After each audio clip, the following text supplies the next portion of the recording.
But let's take you back to one of our other top stories that we're watching for you this Wednesday morning. The reaction really from the evictions that took place in Germiston at Farrer Park yesterday.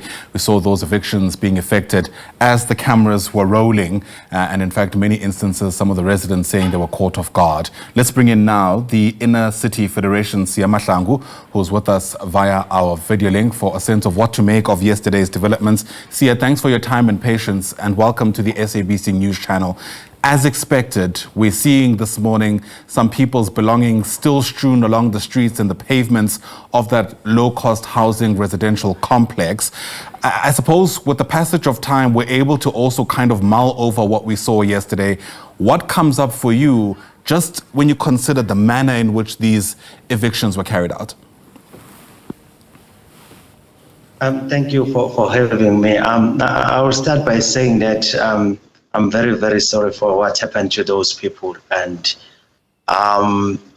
it tells that our local authorities, they are still failing to fulfill the human right as it's promised on the Constitution of South Africa. That the way that eviction was carried out, it was not supposed to be carried out in that way because it's humiliating human dignity and it's violating human rights. Yeah, you know, I can almost hear city officials saying, you know, we gave them due notice. This was, in fact, an eviction carried out by the sheriff of the court. We had no other option but to take this route. What would be your response to that?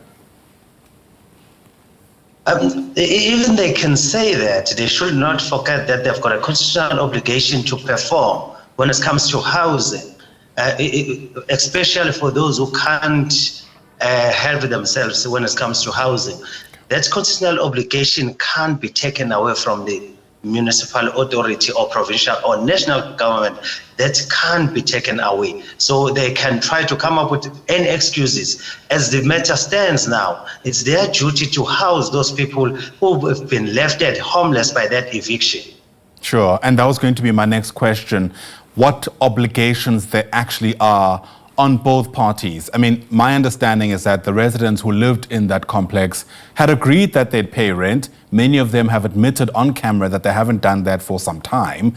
And so what are the obligations that they have as we also take in the constitutional obligations of the city? The residents have the responsibility to pay rent, but if they are failing to do so, it's where the city officials or local authorities has to intervene in terms of Section 26.3, where they should use all the measurable resources to accommodate those who can accommodate themselves in terms of housing. And yes, even in terms of in the case of the city of Johannesburg versus Changing Tide, the city, it's being obliged to make sure that the people who will be rendered homeless by the eviction, they should be accommodated by the city. All right, Siya Mahlangu, we're going to have to leave it there. Thanks very much indeed for helping us think through some of these issues. Something tells me the story is far from over.